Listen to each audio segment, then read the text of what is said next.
Okay. Oh, wait, move that. Oh, not that.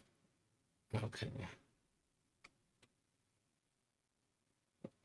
Oh, okay, Will is muted.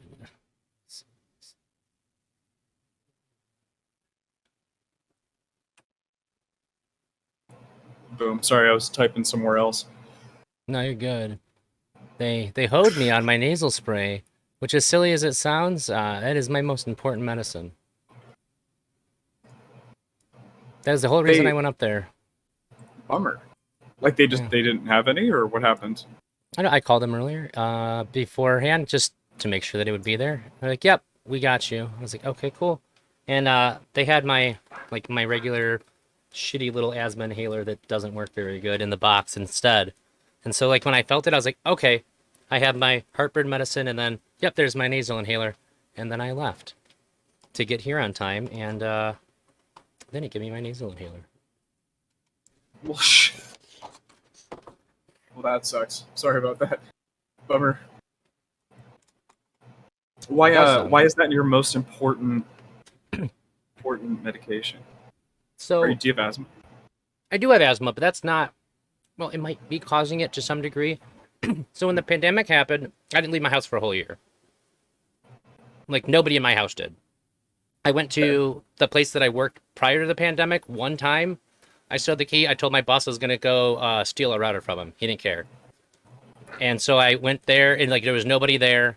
I like used like a tissue to like touch the door handle and everything, and still sanitized anyways. I was very freaked out, and that was it. And then I left. I drove 2 hours away to get in like in February of 2020 to get my vaccine. I was like one of the first 8% of people to get it in the United States.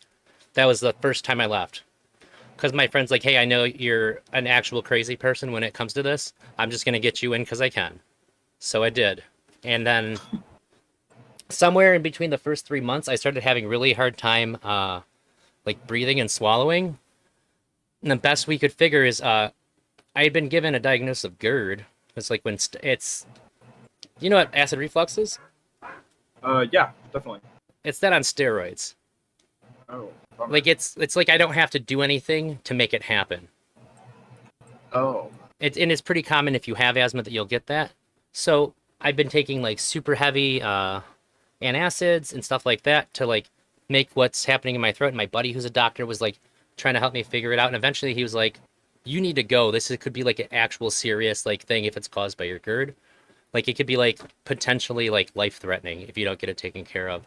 And it turns out a few months ago, it, it's caused by post nasal drip going down in my throat, irritating it. So when I experience any GERD at all, my throat's so raw from that, it'll just start swelling up on me. And it makes it fuck. hard to swallow. It makes it hard to breathe. So like I could eat like anything. Like I could eat like a piece of bread, and just like that combined with the other two issues, just like the bread touching my throat will cause it to swell up because it's so irritated all the time. So my nasal spray treats that. It goes in, it's steroids, and it like reduces the inflammation in my throat. And it's been so effective that the last like 4 or 5 days I forgot to take my everyday inhaler. Is this something that you think you're just gonna have to deal with for the rest of your life? I don't know because it's with if you have really bad post nasal drip and it's not stopping, and you have GERD, like it's like it never gets a break, it never gets a chance to like heal. So Yeah, that makes sense. so like the last few days I've been out of my nasal spray and it hasn't been super bad. So I just hope that eventually it'll get better as I drop more weight. My GERD will get better, and I don't think my allergies are ever gonna go away. But Right. yeah, it's my third allergy medicine that I take. My God. I Really? was not dealt a good hand when it came to genetics. Let me tell you. Bummer. Uh, you never really think about stuff like that until other people describe it to you, like how privileged sometimes we all are. You know, like that's a bummer. Yeah, for the long Are stretch you? when I didn't know what was going on. You ever get sick and you're like, oh, I wish I knew what it was like to breathe through my nose? Yeah. The last time I had the flu was horrible. It was one of the worst times I ever got sick, and yeah, I like basically I was like, man, I wish I could remember what it was to like eat solid food I wish I could remember what it was like to breathe normal. Like, Yeah. yeah, I get that. It's been a while, but yeah. It was like that, but it was like I wish I remembered what it was like to be able to eat something and then be able to just like swallow afterwards. Oh god, because it would make your whole throat swell up. Yeah, I couldn't really tell what was happening. It would be like it's like a lump Oh in my throat, god. and like I'd have to like sip water for like a couple hours just to like swallow my spit. It was shitty. I really really hate all of that, and I'm really super grateful. Like the doctor I saw too, she was like first time I seen her, she was like, "Oh, we're just gonna give you nasal spray. It could just be allergies." I seen a specialist. They scoped me and nothing. They didn't say it. They're like, "No, just stick to what you're on." And then my old doctor just put me on antacids and stuff. So one time, this one was like, "Yeah, it's probably allergies. Just take this," and she did it. My buddy, who's a doctor, thought that was the funniest shit he ever heard. It's like it's just one of the we trust doctors to be these like arbiters of medical knowledge, and then it's like auto mechanics. You go to three doctors and they tell you three different things are wrong with you. Like, that's pretty fucked up. I'm glad you've stumbled. So this was your third doctor that kind of put you onto this, or was your buddy that put you onto this idea? No, my buddy was always really cautious. Like, well, it could be that. It sounds like there's something more going on than that. And so like he was always like kind of trying to tell me broadly the different things that it could be, and like it's really hard to tell. But no, I got my first doctor after I got my first shot because I hadn't had a doctor in like 4 years. But I got on put on health insurance. That seemed like a good idea during the pandemic, like the beginning of it. So I Right. got health Yeah. insurance and I saw a doctor. So I had a blood clot in my leg, and him and her were both like, "Your GERD is way scarier than that stupid blood clot on your leg. It just looks big and scary. It's fine." So I seen her for that, and she treated my GERD and then sent me to a specialist who they like put me under and scoped me. He was like, "Nah." He's like, "You got a little scarring in your throat from stomach acid." He's like, "You're fine. Just keep doing what you're doing." And then this one was like, "Here's a nasal spray. Take this, and your life will be significantly better." Like I said for a long time, it's the worst part of my life, the throat thing. I had a beer on 4th of July. I would never have been able to have a beer. That was absolutely out of the question prior. Prior to you getting the spray. Yeah, yeah. Like That's great. I couldn't have a That's pop. I really would cool. have a Red Bull, and I know that it would fuck me, but like I was like, it's all I got.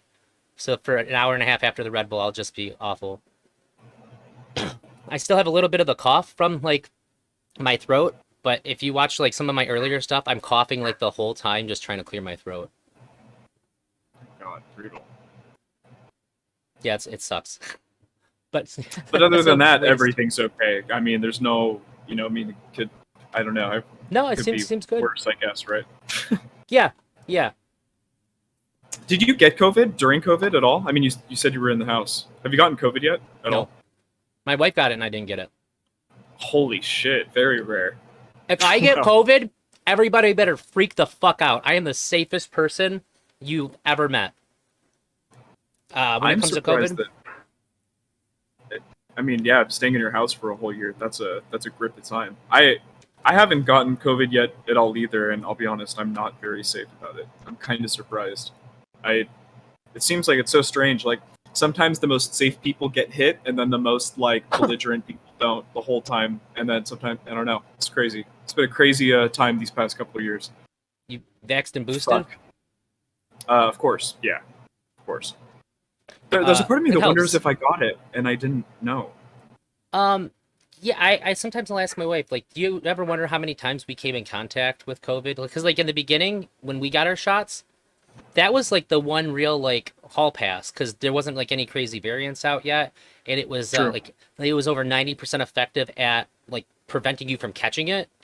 And so after our 2 weeks were up, we went and sat down and ate at a restaurant, and that was like crazy to me. Like I'm still sketchy about that. I will.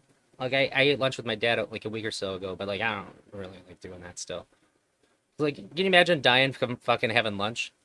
Because like you just really wanted to sit inside instead of going to the patio. Ugh. Like I'm overweight and I have But asthma. And especially with my throat, like not knowing what was going on with my throat, that made the idea of getting COVID even scarier. And I used to be sick a lot with lung stuff when I was a kid, so it's just that's super scary. But if I stayed in my house for a full year, you can imagine how careful I am when I left my house. It's really interesting how everybody's opinions on COVID are so broad, and I honestly usually never like I think you're a moron most of the time, unless you're like I'm anti-vax, blah blah blah. But like I hear your entire scenario, and I'm like, yeah, like I totally get why this guy was like extra cautious and like all this other stuff. And like when I talk to a lot of like older people at the place where I worked, and they described like going to the grocery store was a possible death sentence in the early months of the pandemic. And you sit there and think for a minute, and you're like, holy shit, I am kind of just like a 27-year-old idiot. Like there are all these like 65 plus year olds that this whole fucking time Yeah. were literally fearing for their lives. But I don't know. Do you feel like the messaging with COVID could have been better? Like they could have somehow reached out to the more empathetic side of humanity. I don't know. Who's they? But so I yes, don't and know. also who's they? Okay, so sure. Maybe media in general. It was during like the Trump, administration, so I feel like that kind of was a big, Yeah, I don't know, big there's sway a on it. documentary called oh shoot. I actually paid for it to see it early. This like some major like documentary creator, I filmmaker, there we go, that's the fucking word. Big documentary filmmaker is like has like a ton of awards and shit. I was watching like the trailer for it, got me all hyped up for it.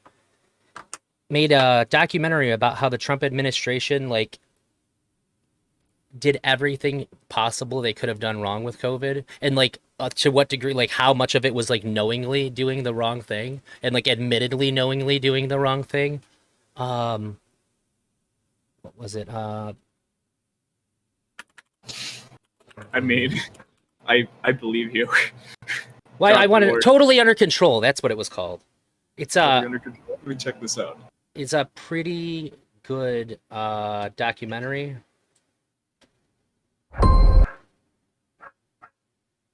Nice. I'll check this out. That looks fun. This looks good.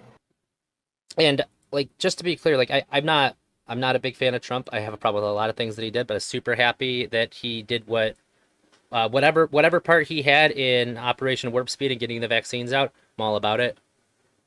That was good. I'll give credit where credit's due. At least he did that. I mean, still, to some degree, it feels like cleaning up your own mess, but it's not like I think he created the virus either. So, Yeah, it's like it could I have have. been still worse. Don't you think any president would have done it though? Any Yes, president would have done that. but if I don't if I sit there and go, well, like he didn't do anything good, and I'm talking about COVID, like then like he still did good. Still did good. Even if it's a thing that you have to do, I still give credit. I think sometimes it's not It's easy to not do even like things that you should do, especially considering his fan base doesn't like that. A lot of people that support Trump. Uh, Let me put it this way: there's a large overlap in people who are conservative and people who didn't get the vaccine, who think that the vaccine is somehow malicious or evil, and doesn't agree with the science about the vaccine. So it does for if you look at all the ways that he's behaved in response to the people that like him. I wouldn't even just say constituents, just people that like him in general. Seems like he's very much on keeping like pace with the things that they want and what they like rather than what's actually pragmatic for them. So it seemed like the best decision that he made since he was in office. Because he could have not. I think that he probably did it to save himself as much as he did any of us. Sure, and I can't speak to the intent, but I'm just saying he still could have not. He could have said I'm going to do everything I can to slow the vaccine. We don't know what's in it.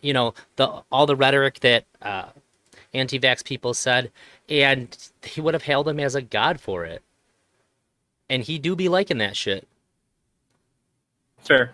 Okay, fair. I guess I just I'm very happy that pragmatism won over ego in that situation. It's kind of like There I was was thinking actually about 9/11. Like if Al me Gore was too. president, we still would have invaded Afghanistan, I think. Because literally like the vitriol and emotion that would have surrounded 9/11, like I think would have, still like any president, no matter who, no matter where you fall on the political spectrum, I think would have like invaded Afghanistan or whatever. Oh, Like and I think kind of the same thing with COVID. Like literally any president would have done that. That's why I kind of feel like I rather think than any he president could would have done have, better. yeah, He, would have done better, of course. Yeah, like the thing, like to be like, well, Al Gore could have maybe not sent us to Afghanistan. It's like I'm going to take an even firmer stance. Like I think anyone would have. It doesn't even matter. Like I think any president would have passed this. Would have done this warp speed shit. um, I have a hard time giving Trump credit for almost anything. Like, so uh, the problem with the to be warp speed honest, thing is that there was legitimate criticism about that program. true. There was like justifiable reasons to say like, hey, I don't think we should try to be pushing this out as quick as we are and all that, and I understand that. Turns out everything was fine. The data is remarkable. Like out of all the vaccines that we like have studied, it's one of the most safe and effective ones that's ever existed. I mean, I'm not necessarily talking about how far off it goes into like mutating variants, but like neither do other vaccines either. It's True. a remarkably impressive piece of medical technology. Like one of the best that we've ever had as far as like doing what it intended to do. So it worked out, but I think in the very beginning, even I was like, this does seem a little bit fast. This is out of the ordinary, and it kind of I think in the beginning it did kind of tickle my like conspiracy nerve. You ever Interesting. I That's weird. I was honestly just like the complete opposite. I was thinking like, you know, if like a catastrophic world event were to happen, what would actually happen? I actually think like pretty much the governments would start throwing money hand over fist at technology to try to solve the problem, and it worked out this time. Yeah, I guess I just sort of have like let me put it this way: it's not like I was convinced. I mean, if I was convinced that this something bad was happening, I wouldn't have taken it. But that's why I like well, ever since the beginning, I've read so much about COVID, it's unreal. Whenever I watch streamers talk about COVID, I will like audibly correct them. I was really happy when I watched Destiny talk about COVID, and like in the beginning, he was kind of like not super well informed, and he'd get a little choppy on some of the stuff, and like he really came back. And I was like, all right, we're good. I'm not mad about anything that's happening here anymore. But I've talked to a lot of people in like the medical field. My friend who's a doctor, yeah, my friend who's a pharmacist who both regularly see people with COVID and get like update information. My wife and I dated a nurse last year, and she tried telling me shit that was not true about COVID. She's like, well, we got updated information that says that she tried telling me too that like the second shot's not the same like vaccine as the first shot. I'm like, you're wrong. It's the same shot. Like it's like the two shots. Like you don't if you walk into a clinic and say this is my first shot, and you get shot number one twice, it's the same shit. It really really impresses me how many people like thought that they knew about stuff too. I argued with a guy for a really long time, and he said I work in the medical field, and I was like, what's your job? He was a fucking janitor at a hospital, dude. That's well, I mean, that's all your qualifications have to be on Twitch to say you're an expert at something. You just have to work adjacent to it, and then you're an expert. Like, I was totally blown away, and I can't remember what I said to him. He goes, "Yeah, well, I've been cleaning up the messes for years." Like, okay, this Man, can you be a pediatrician if you're a school janitor? that doesn't sound safe. Um, Yeah, that's like one of my highest like studied areas of like knowledge is that like my buddy who's a doctor, if I ask him anything about COVID, he'll be like, dude, if I have questions, I'll ask you. He's like, you know more about COVID than anybody I know. And I was like, I okay. think I think this can be a good segue, actually, to something that I'm curious about. Mhm. You've talked to Not So Erudite, right? Yeah, So, recently it was good. what I think I saw the first little bit of it. What what's your opinion overall on Not So Erudite and her specifically like what her actual qualifications are versus how she's portrayed online? What her So qualifications? I don't really have a clear-cut answer on exactly what her qualifications are. I'm not 100% sure. But I guess I'll answer this question in like tiers. So before I actually talked to her on stream, we talked a little bit. She was kind of weary of talking to me because I'm from the Mr. Grill community. Well, I guess as far as she knows, that's the only place that I've ever come from. You know, like I approached her saying, "Hey, I'm a Mr. Grill YouTube mod. This is what I'm doing right now. Would you like to be a part of it?" So she wanted to talk to him about it, and I was like, "Okay." But everything that I've seen of hers prior, I really enjoyed. To be fair, I only seen her stuff with other people that I really enjoyed, but I liked the way she talked. I liked the way that because I'm like a big nerd for psychology, and I like all those topics. I like the way that she engages with people, and so I was like, this she'd probably be a pretty cool person to talk to. And I really liked the last stream that she did with Mr. Grill and Destiny, so I was like, kind of feeling good. And then when she got back with me, she was really nice to me. It's like, okay, I think I understand that you're not a crazy person who just wants to like harass me, or you're not like punking me here. And then when I talked to her, right leading up to it, I was like starting to get pretty excited. I was like, I bet this is going to be really fun. I'm trying to go over like the things that I remembered of her, and it was extremely fun. It was probably the most fun I've had on a stream so far. She was overwhelmingly nice to me after the stream as well. And before the stream, she asked me for like all my socials and stuff so she could plug them on her stream. She is a very nice, considerate person, at the very least on an individual level. So that's how I feel about her Nice. on the personal level. Oh, go ahead. No. Oh, cool. And like That's cool. shockingly nice. Like I didn't expect her to be mean or anything. I expect her to be like base level nice, but I would say like the nicest person out of everybody that I've talked to as far as approaching me and like working with me goes ahead of time and afterwards. Like just like throwing at you kindness, which isn't to say that like Zanya's super nice too, and she's helped me out a ton. But it was like just like lobbing kindness at you. She seems to be really good for that. Would you say like Erudite was like very accommodating to you? Yeah, not just accommodating though, but I feel like particularly considerate of like the position that I'm in and how I might feel about like stream or whatever. It just seemed like there was a good consideration for like me being happy and comfortable with the interaction as well. Like really, that's really nice of her to like ask for your socials and stuff, and actually post them like in her video. I mean, how often do you have interviews with people and like they won't post your socials or anything? It never even occurred to me that they might before. It's interesting. I'm like I try to be extremely diligent and like tagging and all that stuff. I don't know.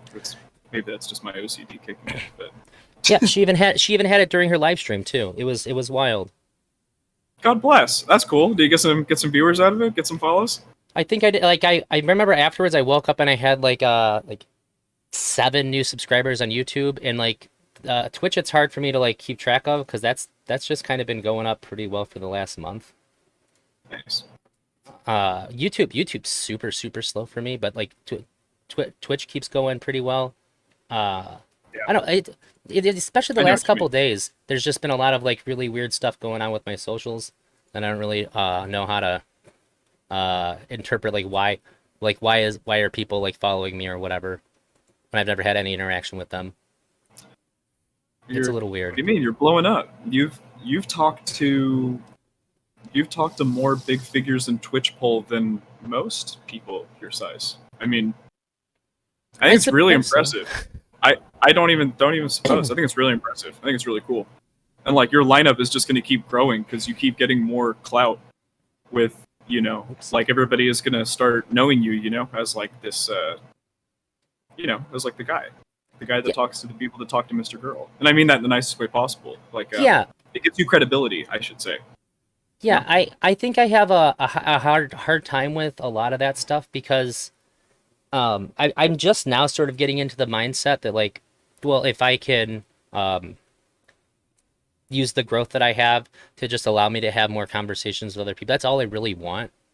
Like this is like a really fun thing for me. Like I guess before I was almost kind of like weary of the idea that like other people might follow me from other people because I don't want to. I don't really care about like what's the word? Like I'm not like clout farming or anything like that. I'm not doing No, this no. to well, I mean, but that's generally the thing that people get, you know, and even if I say that, I feel like I'm automatically going to trigger somebody if they hear it. There's always some amount of passive. Uh, Mr. Girl in his Destiny first Destiny interview, I think, said it best. Like the idea of any time two content creators of an equal size get together, that smaller content creator, there's always some aspect of how they're trying to wrangle, a little bit of their audience and get them to come onto your side, and whether you're doing it intentionally or not, there's always an element to that, right? Unless you specifically do not want to grow. But I assume that Right. you would like to grow, and Yeah, I that's think okay. I, There I think shouldn't I be should like this race to the bottom attitude. I think that a lot of like content creators have. You know what I mean? Like yeah, we I should think it all was we just should all out of give my each other an radar. audience. I think. Yeah, that's When cool. I That's when I awesome. started this, it was I everything kind of happened really fast when I asked people and like everybody said yes and it was just trying to schedule it. So my focus is really just making sure that I have good questions that I know I could get good answers to that I could use for the project. And so by the time that I got there, it was just like, all right, this is what we're doing. And every once in a while, like I'd look at their chat, but I felt like I looked at their chat like as a viewer, basically. It's really hard for me to take myself out of like I guess it's just really weird for me to put myself into like a mindset of like a creator that has experiencing any kind of growth, just because that's not. I don't know. It's just weird. Like somebody messaged me the other day and they gave me like a really big review of like all the stuff they've seen of mine, and like I was trying to tell somebody, but I was like, I guess that's a fan, and like that's very weird to me. That's just like very abstract. It's really cool. It, it is cool. That's I so. think I It's think really I'm a cool. If little someone took the uncomfortable by time, all of it. Yeah. Interesting. I do you think you'll become more comfortable with it? Obviously, over time, right? Yeah, I think I hope that I get comfortable with it in a the way that in like in the right way, I guess. What does that mean? Um, I don't want to be a person that does things because they want people. I don't want to do things out of the sake of like wanting to grow. I want to do things because I think that they're fun and interesting. Like before I ever streamed, I used to hang out in, like debate discords and stuff and talk to people. And even if we weren't debating, like they was just a good place to find interesting conversations. Like I had a debate with somebody for 2 hours about what constitutes a sauce based on the definition that we operated on. We got in the weeds for 30 minutes about the word two, like to. Okay. So like I mean if I like talking to people, and if I can talk to people about something that's interesting and uh like growth will give me the opportunity to talk to more people that are more interesting, then like that's really what it's about for me. I don't I can't I don't think that I can really think any further than that. I don't know if it's because like the idea of thinking further than that has like implications that kind of freak me out or what, but I think that that's just sort of where I'm at with it. I really just want to make like I really want to make this project that I'm working on. I really want to make art, and if I guess if I know that people are listening, then I guess I want to talk about things that I care about too. That's pretty much where I'm at. I just hard for me to like think about it differently. Does that make sense? Yeah. Um. The way that I kind of was trying to sum it up in my head is sort of like you're you have a selfish desire to talk to interesting people, Yeah. and I would say that the more people that you get to listen to you have conversations with interesting people, the more access you'll have to more interesting people. So I think like that's a wonderful justification to try to get more motherfuckers to follow you. Yeah. I think it was last night or the night before that I was kind of like um the first time I was kind of like, oh, I guess it's not really a bad thing if people decide to follow me off of other people's channels. I guess like when I kind of realized that people were gonna let me talk to them, I really had it in my head that that's like a not a good thing for me to do. Because I there we go. I think I have a clearer picture of it. I don't want the idea that I'm doing anything for growth to impede the integrity of the thing that I'm working on. Yeah, and it's like if I made some kind of implication that I thought you were doing that, I would like to take it back. Just No, the I don't think you were. I think that I definitely I think the best way to go about doing the kind of content that you're creating, that that I sort of want to kind of create in the future, and other creators similar to us, is pretty much what you said. Like first and foremost, your duty has to be to have the interesting conversation, and it's like I think you need to keep the getting followers like as far to the back of your mind as possible. Um, but you also need to uh, you should also get comfortable with the idea of trying to get more followers. Does that I make think any I'm, sense? Like I yeah, try I to think just I'm keep it. I'm It's like moving you towards can't it. chase the paper. If you chase the paper, you'll never make any money. I always think about that. Yeah, and that part's weird too. I looked at my Twitch stuff like last night, and I made more in the last month than I did in like the previous 2 years. Well, in like the vast majority of the previous 2 years. It was very, very weird. That's so cool. You're on your fucking way. Uh, Who's yeah, the? I guess that's kind of where I'm at too. Like I'm allowed. I'm like letting myself think that it's cool. That's about as far as I've gotten with it. That's pretty fair. That's pretty fair. And like that it's okay that I think that it's cool. So who's the most interesting person you've talked to so far on the Mr. Girl quest? The most interesting person that I've talked to. Maybe just favorite person. Your favorite. My A little more favorite subjective. my favorite conversation overall is probably with and it occurred to me the other day too. I think I'm saying Zanya's name wrong. I think I'm supposed to say Zanya, not Zonia. I thought it was Zonia. I Am I think tripping? I thought it was Zonia, but I keep hearing other people say it, and like I don't think I've ever heard her say it. Me either. Now that you mention it. So I got a little self conscious of it, like the night before last. So Zonia's damn it, got I went to go check, and then I went to my Discord. Uh, yeah, I'm not sure, but like, yeah, because that was the first one that wasn't directly from the Mr. Girl community. So like I talked to Baby, and then I talked to Jimmy, which was crazy. That I got to talk to Jimmy. I was like, oh, that's really wild. That was like super duper cool and hype because that was like Baby. I've talked to him a couple times before, and so I just like figured that was sort of like my jumping off point to like the first person that I was gonna ask about anything. And Baby was like, yeah, sure. Also, you should talk to Jimmy. So I was like, okay. I was like, wait a minute. Can you at least tell him that I'm messaging him so he doesn't just like wonder why the fuck somebody's messaging him? Or they're like, I'm not some like random person. That like, Baby, tell him you sent me. And so then after Baby. that, I just sort of cast a wide net, and as I went, like it would add more people to like my list of people that I wanted to talk to, and I would send them a message. And uh, Zonia was the first person, and the thing that really got me is I had all my notes ready to go.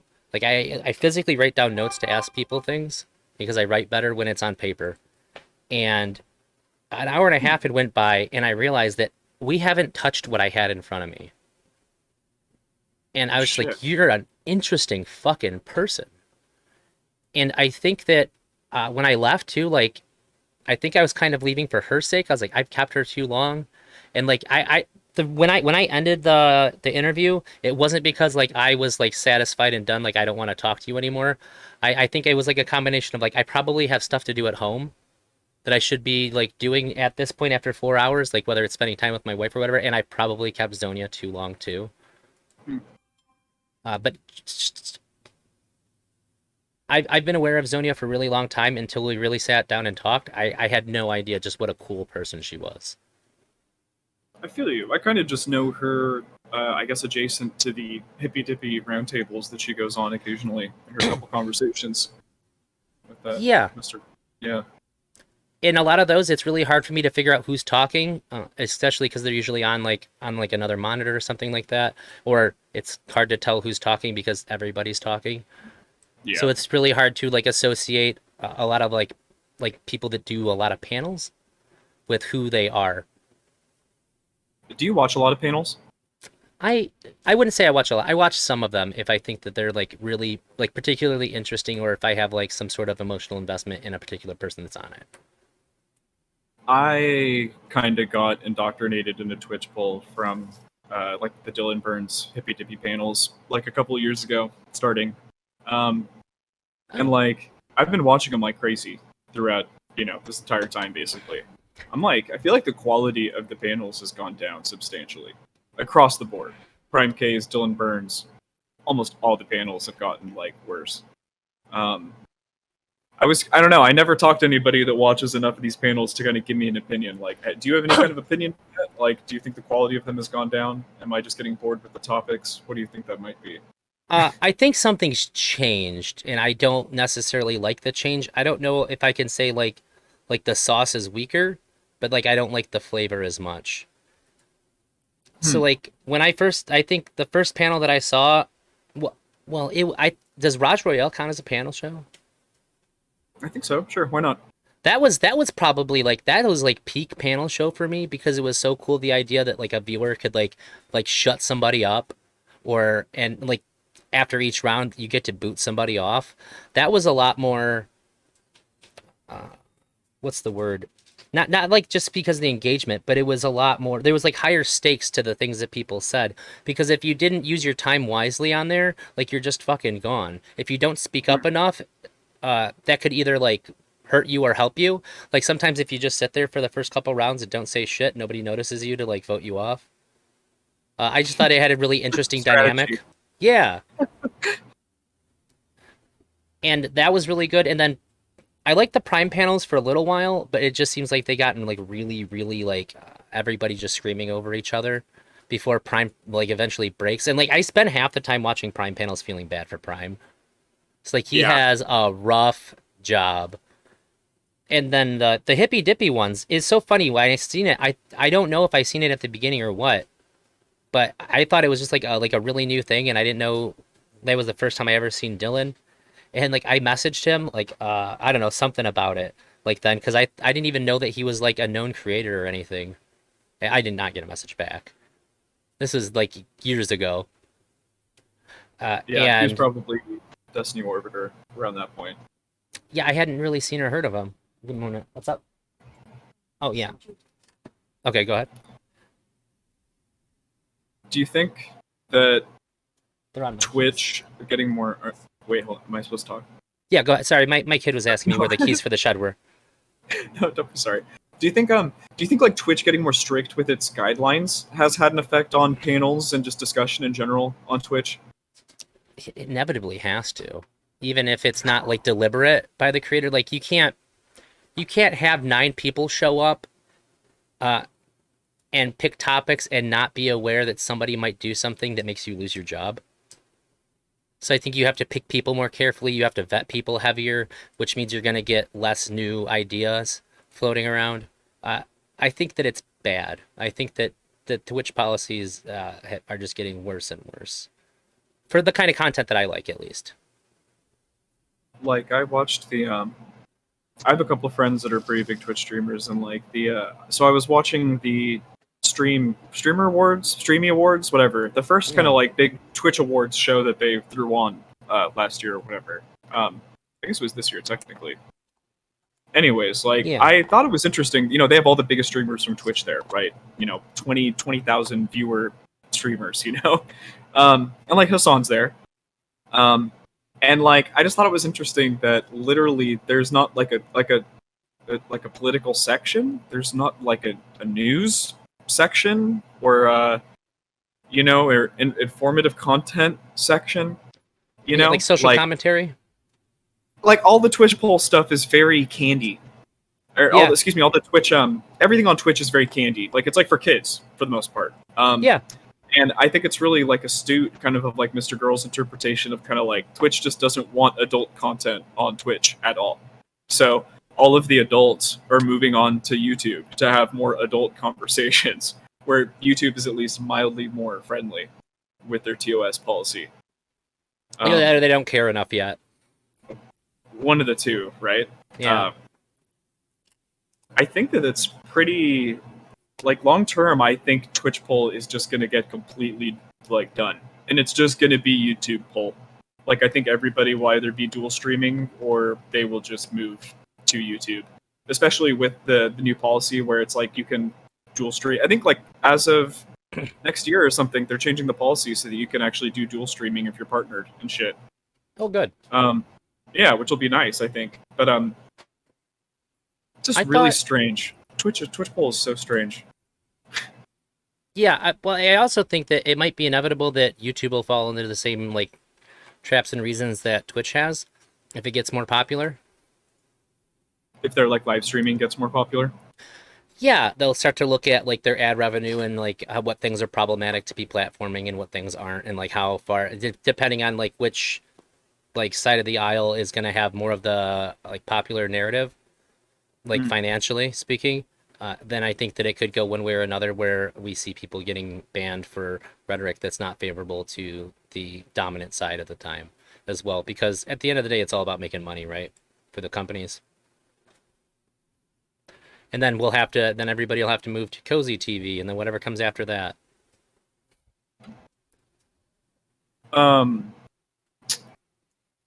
I think it's really interesting that Twitch poll kind of shares like an audience of maybe like 50 to 100,000 people max. Like they're like consistently watching videos or watching political content. Yeah, that's a lot of people. I don't think it's that many people. I think that's like really low. Like if you were like, how many people watch Minecraft content? How many people watch political? Like it's like astronomically lower. I think it's really, I think it's strange, kind of like the incestuous relationships a lot of Twitch poll streamers. I'm gonna include YouTube when I say Twitch poll, just it's easier to say Twitch poll. Sure. Like Twitch poll streamers, they're like they share so much of the same audience. I find that very interesting. I don't know how. I think that eventually Twitch poll is gonna have to like branch out of its current like viewer base a little bit, or no one is really going to be able to like ever become like a Destiny or a Vosh again. Like, well, I mean, I don't know. To be fair, we don't need any more vouchers, but we don't need any more Voshes. But at least a big fish, though. You know what I mean? Like I wonder how many more big fish we're going to be able to get at a Twitch poll. I feel like between Hassan, Destiny, and Vosh, they're eating up like the majority of them. You know, at least the live viewership. Yeah, and I don't know if you know this about me, but I'm a huge Hassan fan. No, I'm just kidding. Really? I'm just kidding. I'm just kidding. I'm just kidding. Okay. Holy fuck. In stream. I just really wanted to gauge your reaction, and wow, what a pro! You were like, oh, okay, I'm okay with this. I mean, you gotta be. I mean, in all seriousness, it's not like if you really were, what am I gonna fucking do? You know, I'm not. Gonna I would expect you to ask me questions to try to figure out why. I would. I just don't get it. It's like mostly watching Netflix, you know, and reacting to it. Yeah, it really bums me out with like look at how much he's like achieved in viewership, and then just completely phones it in now, too. Yeah. And I really liked when he talked to Destiny, and they had some of the really good fights. Like that's my biggest complaint. Like the reason why I watch Mr. Girl more than anybody else now, it used to be Destiny, but he doesn't have a rival. He doesn't have an arch enemy anymore, where like things can get stirred up until like somebody can really come in like be rhetorically effective, even if they're like bad. Like I still really enjoyed when Destiny would argue with Vosh. And even though it seemed like I was never really swayed by anything that Vouch said, and like everything was like handled really well on Destiny's side, just the kind of just knowing the amount of force that was behind both people just seemed to add a lot to it. Yeah, totally. And we don't have that. Yeah. Well, it's trippy because like Hassan is like he's 20,000 viewers deep. Destiny had 10,000 yesterday on YouTube, and that was like peak Destiny. Like Destiny is usually sitting at like 5 to 8 on average, like on a pretty good day. You know, 2 to 3 when he plays League. Exactly. You know, fucking A. And then Vosh, he usually sits at around between 2 and 4. That's kind of where he's at. Like they don't give they. I think it's gone to they just don't give a fuck. I mean, Destiny gives a fuck because That's kind of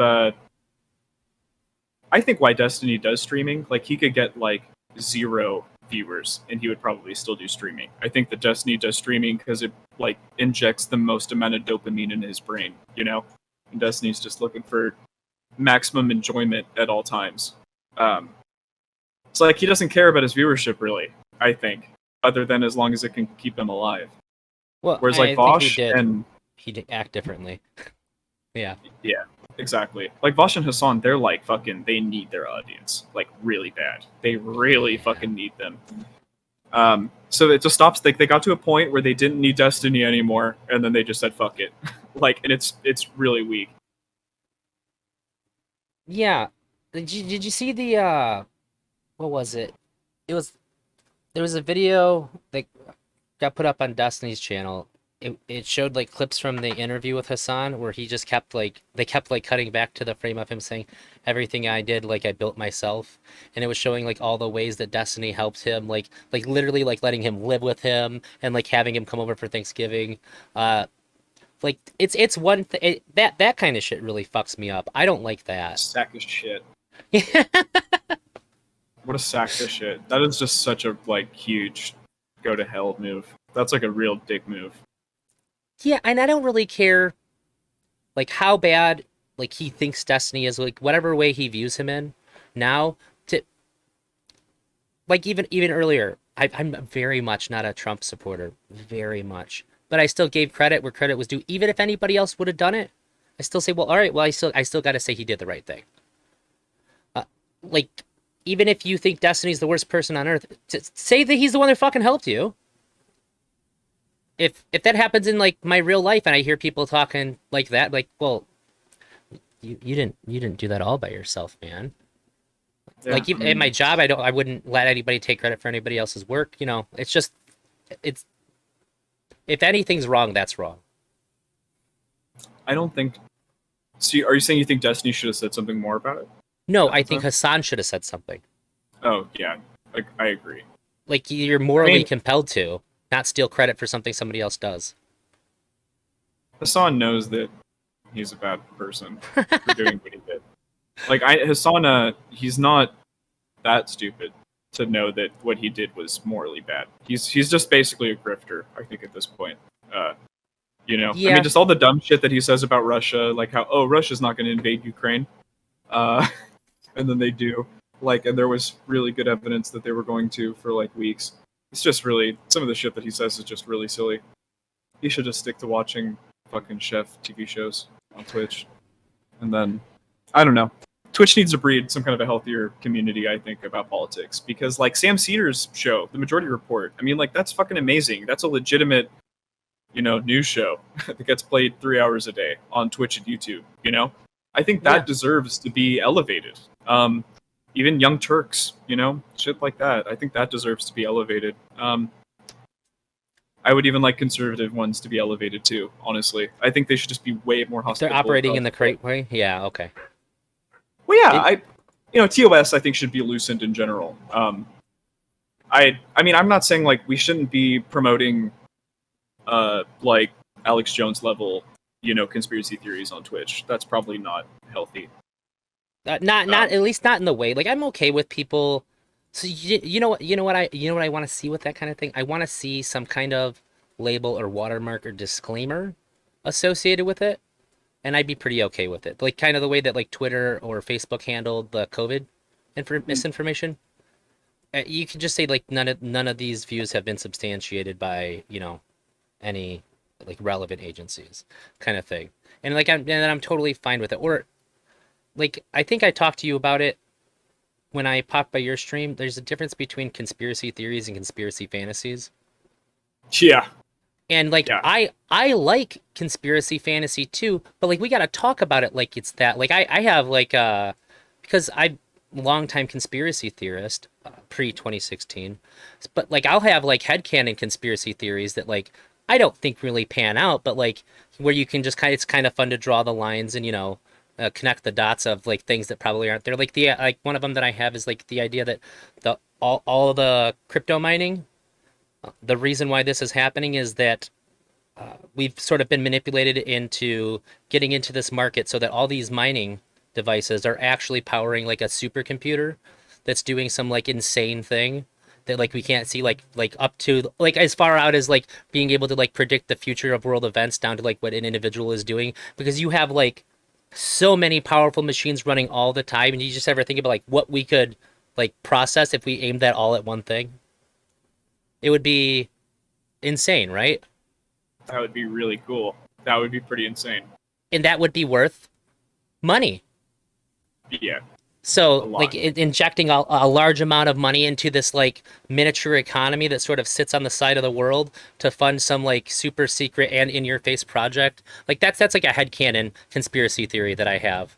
But like I don't give it any real credibility or anything. But it's fun to play with, and I think that it's okay to have fun to play with ideas. But we just have to say that that's what they are, and not pretend that one guy who it's nice sci-fi like but it's not the same as like pretending that like one or two people who said that they worked for something like released some documents and like now everything that they said is credible because you don't like or trust the people who are saying otherwise. Like that's sort of the realm that we're at. Somebody will like hear something or they'll read something that don't know where it comes from and run with it like super crazy and then present it as facts. I don't like that. So I don't think that that should be able to run rampant, especially when it can lead into like 33% of our population not getting vaccinated, or 43%. No, that's 33. Yeah. So I guess here's what I would posit: Is it easier to stop? Is it easier to stop or moderate this speech, or is it easier to teach people how to critically think and figure out like the ideas if they're hearing if they're true or not? I Like think it's easier to what moderate. I think it's probably easier to moderate too, which I think really sucks. I think that speaks to the human mind and how like fallible the majority of us are. Yeah. Um, but I think like a lot of this like I cannot believe that QAnon is a mainstream conspiracy theory. There It's are a some household people name. on 4chan. There are some people on 4chan that literally are just laughing every single day that they drive by and they see, Donald Trump fucking idiots because there's someone out there that literally orchestrated this whole QAnon thing and We know just who does it a giant. is. Do we Didn't know you the see, exact person? didn't you see, did you see the documentary? It was like an 8-part documentary about it. I guess I didn't. I didn't. Oh, I didn't dude, know we it's knew like the good. exact people. Really? Holy fuck! I guess send this to Yeah, me. it's like Okay. did we catch them making the post? No, but like it's pretty damn compelling. I feel it. Um, I mean, it's like that's insane. Like that never. Something had to have happened in our society for that to have happened. Like if I told my grandpa, who's 85 years old, that, my 85-year-old grandpa heard the QAnon shit and was like, "What the hell is this dumb shit? People believe anything they hear." You know what I mean? It's like, okay, so he was able to somehow not, fall for this dumb shit. How did yeah, all of these other people fall for this? I think it's because they literally do not have the ability to parse the truth, like from I fiction. I think that's part of it, but I also think that something that I've noticed about people in general, and people don't ever really talk about it, but it always seems like people like have this internal feeling that they're destined for something like great, like that they're looking for like the magic in the world, you know? And for True. some people that happens to be Q. They think they're in on this like big secret and that makes them really special and it makes them feel good to be really special and like to them they're a part of a movement that's trying to save the world or whatever the fuck they're doing. And it's easy to be compassionate towards like why they're behaving the way that they are if you understand that, but it doesn't make it any less fucking crazy. Yeah. And I think like there's certain points in our lives where we all kind of feel that that like feeling of like you're just like looking for the magic in the world, you know? But I do. but it's at a certain point you have to grow up and go, okay, well, if there's going to be any magic in the world, I guess I just have to make it myself. Yeah, I mean, and it's like, don't distract yourself from the real magic, Yeah. because there is real stuff out there, but it's not, fluoride turning the frogs gay and, January 6th and all this other dumb shit. Like, maybe just try to focus in on some, like, more provable shit, that's not so obviously crazy. Yeah, I have a really hard time. I have the same issue with like QAnon people and even outside of Q, like post 2016 exclusive conspiracy theorists that I have with people that are really into astrology. Because I want them to answer me one question. When somebody gets really hard with astrology on me, I say, Can you explain the mechanics behind this, please? I want to understand what Venus being in a certain position relative to the Earth and the Moon and the star that I was born under, like what mechanically is happening to cause these changes for me. If you can answer that for me, I'm on board. Let's read that fucking horoscope every day. I want to know. Let's go. But I gotta know what the mechanics are. Because if you don't know that, then you're saying I believe this because I want to and no other reason. This sounds a lot like the conversation you had with DKP yesterday and how I'm gonna fucking strap him down tomorrow. Like, I want to know what are the mechanics of him taking these shrooms that led to his murder versus, you know. I I can tell you agree. what he's gonna I feel say. you. He's What's going he to gonna point to a strap me? study that doesn't say that mushrooms make you kill yourself if you're bipolar, and he's going to say that this study says mushrooms make you kill yourself if you're bipolar. And well, he'll be more broad than that, and then when you prove that wrong, he'll boil it back down to bipolar. And I can send you the article that I showed him that suggested that it may actually be a viable treatment for bipolar disorder. But also, he won't accept any kind of like aggregate data. He'll call it anecdotal, and then he'll use anecdotes to try to back up what he's saying. He calls like the if you give him like data, like it's like I was like, well, what's the mortality rate? To him, that's net good, not positive argument. I was like, I don't care about the net positive. I care about how many people do it and how many people die after doing it. This is how we evaluate how dangerous something is. If we're considering the danger to be death, Yeah. it's No. just that part just doesn't work. There's a huge disconnect there, and I tried really really hard to compassionately get him to understand that he's not being compelling with how he's explaining it, and I tried really hard to encourage him to try to do it in a more above board way. Oh man, dude, that was hard to listen to. You were trying to explain to him, like, listen, the way that you are dictating this right now, people are not going to be on your side. So I'm begging you to try to dictate this differently so that more people will be on your side. I was like, holy fuck. Mega charitable Eldrazi MTG level charitability. Like, literally. Fuck. Man. I, I wish you would take it to heart, though, because your advice was solid. Like, just like he seems like a smart guy. Like I Yeah, know he's probably a smart guy. You just got to tap it down a little bit, like focus it in. yeah. It freaks me out if somebody like because I think he thinks what he's saying is true, right? Do you think he believes what he's saying? Yeah, He gets too upset too quickly and too easy to set him off for him to not be genuine.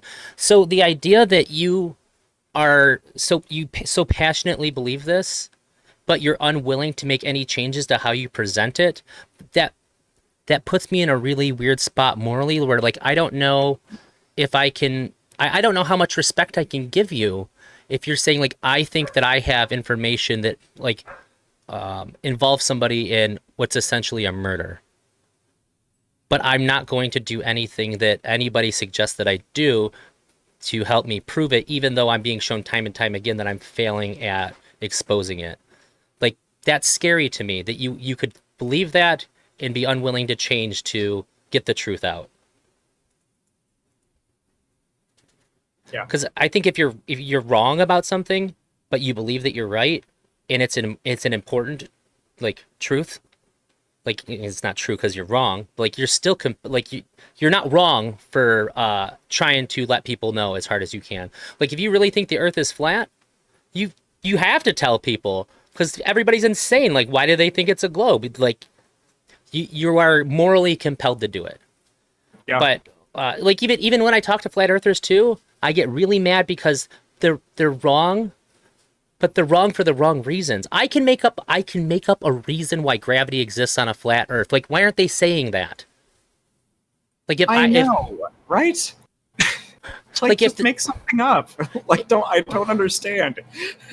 like if the disk is moving through space at a constant speed and we're here, like you get simulated gravity. Yeah, it just pushes us. I agree. Yeah, I know. I feel you. we have track. They never say it. Why don't they say it? That's my S- thing with the gang stalkers too. I'm just like, you're. I'm like, they're. I'm like the spy device is like right here. Like, why are we going to? Why are we jumping to? They're putting nanobots in the vaccine into your body, and then they're using that so that they can get a stronger signal, so that they can remote neural monitor your brain. Like, nah. If they want to spy on you, they just kick it on right here. You know, like yes, it's very silly to me. Because dude. all that shit, as we hit earlier, it just obfuscates the fantasy, obfuscates from the real conspiracy, which in my opinion is worth talking about. Um, Yeah, I try telling people like because I've worked in computer repair and security, not like cyber security so much, but like surveillance. I'm a surveillance specialist, and by all rights, I am like a computer hardware and like software repair like expert. Like 15 okay. years in the field, and I've seen a lot of people express security concerns to me, and like some of these people will be like I've seen them before. They brought me their computer and they let somebody into their computer. Like like they get the scam call or they get the scam page and they call the number and give somebody access to their computer. It's the kind of Yep. phone call that when I get, I go, hey, this is what you're going to do. You're going to hang up the phone with me. You're going to call me back after you call your bank and tell them everything you just told me so that they freeze your accounts until you get your computer back from me where there's nobody has access to any of the websites that you've used your credit cards on. Okay? And then later, I'll be trying to explain to them why they should do something that's like that or that they'll ask like, "Hey, do you know how I can get this?" Like, "Well, you should buy it on eBay." Like, "Well, I don't want them having my credit card." So they shut the fuck up. Stop it. Like, you have no idea what you're talking about. You Seriously. called a phone number that was on your screen from something you didn't click, and you're worried about eBay. You gave that guy on the phone your credit card information, and you're worried about eBay. Yeah. It's the weird ideas that people have about security involving the internet is staggering. And like Facebook app is one of the most impressive pieces of spy software ever created. It's insane. Even when it's not open, if you haven't used it, like you can force stop the app. Just the fact that I touched my screen while the screen doesn't light up, it tracks that. It's insane. It's one of the few good things that I really like about my iPhone. Like, that's like the only good thing I think that Apple does right is their privacy shit. Yeah, that is the only thing I think that Apple does right, to be honest. The only thing. I mean, yeah, the only thing. Uh, But it's crazy. Like, I mean, when I had an Android phone, I had a Samsung S9 that I loved that bitch for 4 years. Like before I yeah, got this new iPhone. And I thought it was so interesting how as soon as I switched to iPhone, my ads stopped being as accurate across the board. I'm like, oh, it's because my phone isn't literally a fountain to Google 24/7. Like, you know what I mean? Like, I was but getting to the point where I was just like fucking around with me and my chick would say funny shit out loud just to see it pop up later. Like, because it was funny, because it was like really on the nose. But now with my iPhone, none of that shit happens. None of my shit tracks anymore. so there's Man, actually a pretty I mean, big misunderstanding in how that actually works, because there are pretty tight regulations in how your data is allowed to be tracked by big companies. So like a big company is not going to violate a major law to like give you a better ad, right?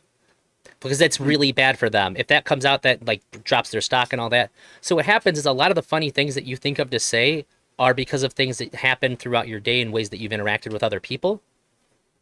So like like a lot of times people say like, oh, I told my wife we were out of kitty litter, and then 30 minutes later, uh, I got an ad for kitty litter.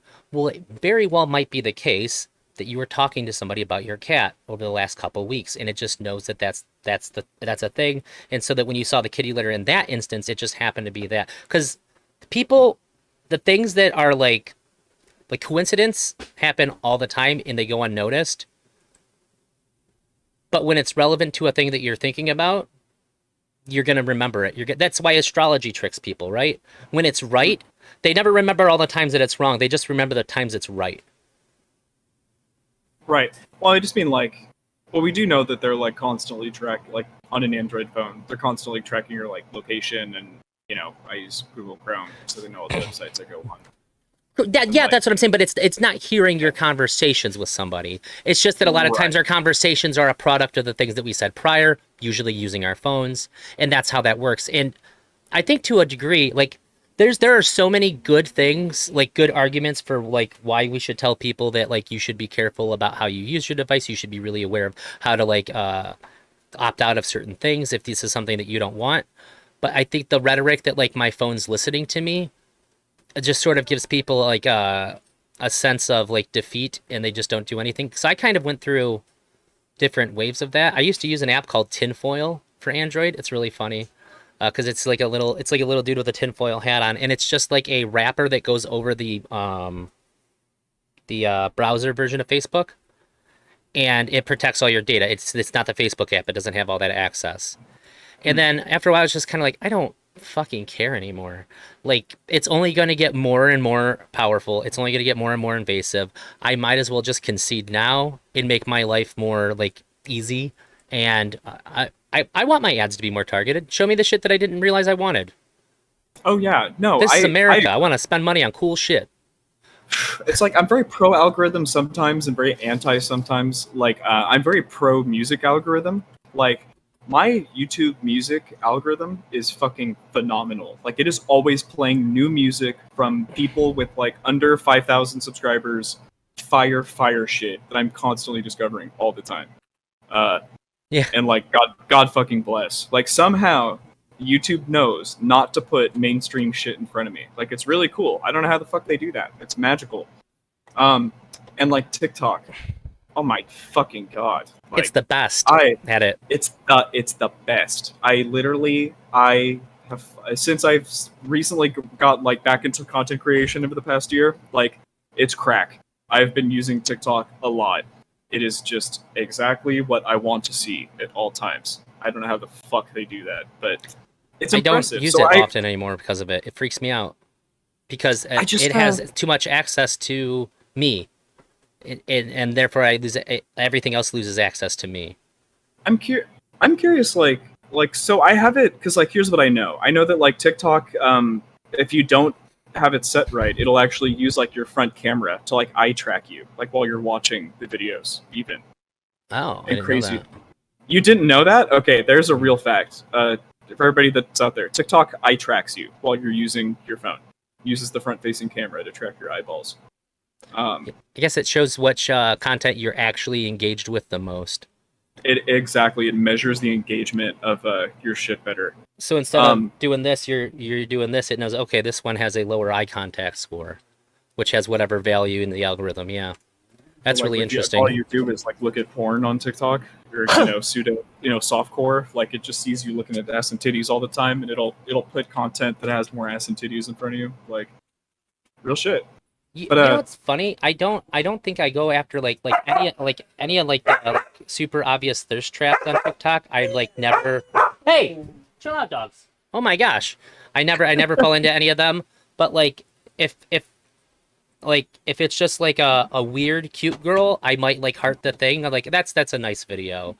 And it's not that like I don't like tits and ass, but like I don't.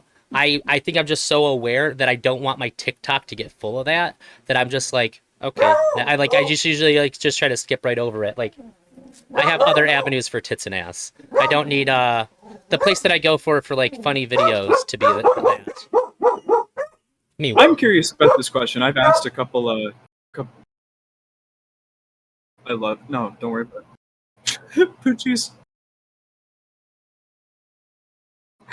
They're It's going fucked up. nuts.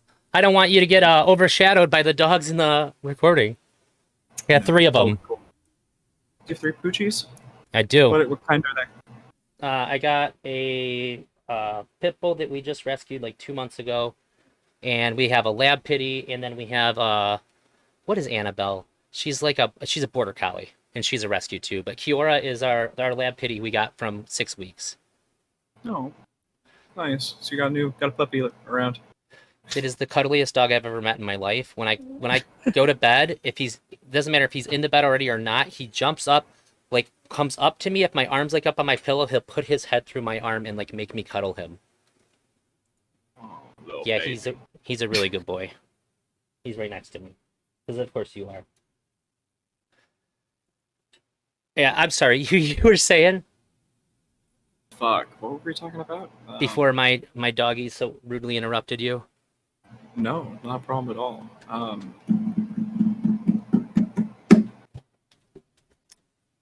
We were talking about TikTok algorithm. That's what it was. Okay, that's what it was. Thank you so much. You're amazing. So I've asked a couple of my friends about this, like 5 to 10 people. This is totally anecdotal, William Kane study. So when you first installed TikTok and you Mhm. ran it, did it show you like majority like porn content? I mean, not porn content, but like Yeah, sexy yeah. content. Okay. Every single one of my guy I don't friends. know. I don't know if it did. I don't remember. I was saying I knew every what you were single one of saying.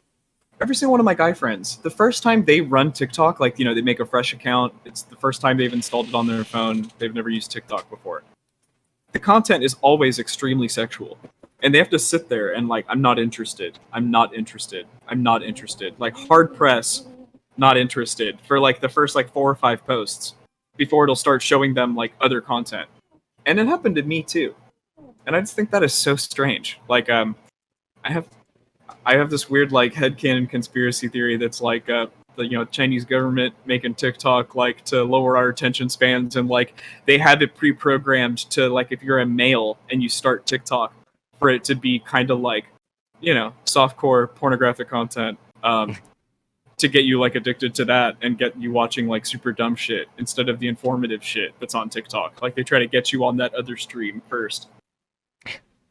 Totally anecdotal. Yeah, I was yeah. curious.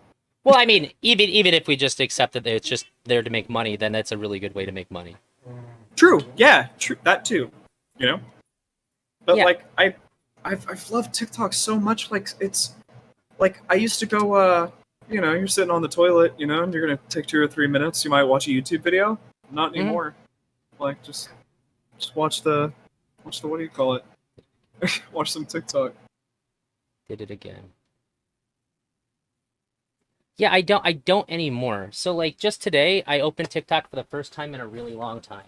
And I knew it was a long time because my friend, who is also my friend's wife, messaged me a couple TikToks, because that's basically like a lot of our interaction is we'll just send TikToks to each other.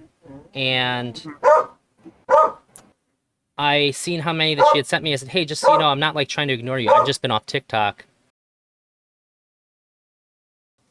And it's been, I think it's been a really long time. And just before I stopped using it too, I decided I was going to make like a series of TikToks. And I have like, I made one video once because my wife was always making them. And I was trying to, and she's like kind of bummed that she didn't get a lot of interaction. I said, well, you got to use hashtags for your videos. That's like, it thrives on that. And she wasn't really like she was still like getting bummed and not doing it. So I made a video of my dog's tail, because we have in our bedroom she has like lights up that like change colors. So my dog's tail, the tip is white, and I just made a video of the tip of my dog's tail changing colors. And I just put a couple hashtags on it, and it got like 114 views in a day. And I was like, see, that's all it takes. That's the only reason I did it. And then I made another one of a Destiny clip where him and Melina were talking to JLP. And she asked me, she goes, do you like orgasms? He goes, do I like who? She goes, do you like orgasms? And this motherfucker, dead ass, looked straight in the camera and said, no. And I just wanted to have an easily accessible way to show people that and like send it to people. So I just I just recorded my TV onto the TikTok for it. That's still one of my favorite clips ever. Oh man, That is the that guy, biggest bullet I've ever seen anybody bite in my life. that guy is a fucking treasure. Do I you enjoy swear. maximum pleasure? I do not. No. Literally, they're so fucking good. I loved the Max interview he did. That was spectacular. I liked it a lot. It was just very far divorced from what I was expecting. I was okay with that. I was very surprised. Like I don't know. I was Yeah, just I very didn't leave surprised. disappointed.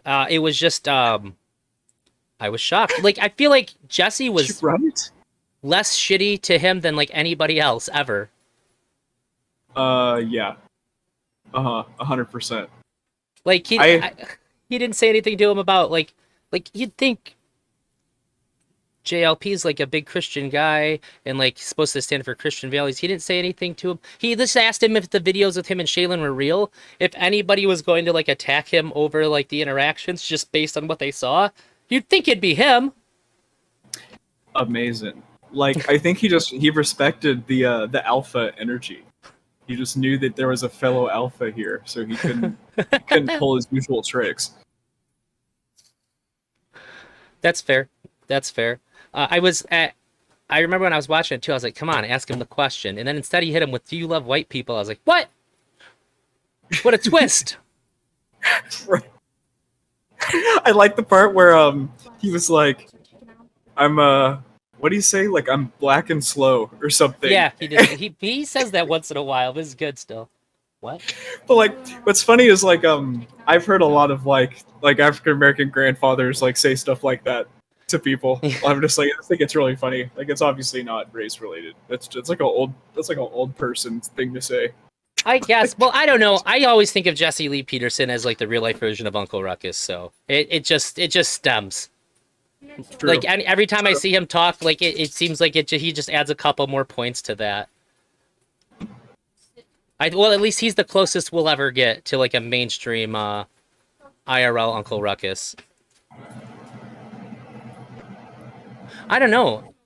Is that bad to say? Is that like Sorry, right I'm not alongside looking at the you other like that. uncle one that's a slur?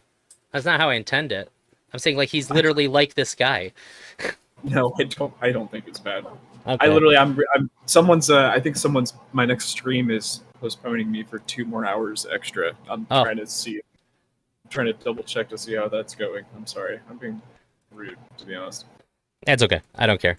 I don't think it's rude. Sometimes I have to check. So like when people in my house need to say something to me while I'm streaming, I have them text me because my headphones are really good at not letting me hear them. And if I catch them out of the corner of my eye, and I don't want to be rude to my guests, and I don't want to be rude to them. So it's like the best medium I have is that. Oh, you know what's funny? So we're talking about our phones.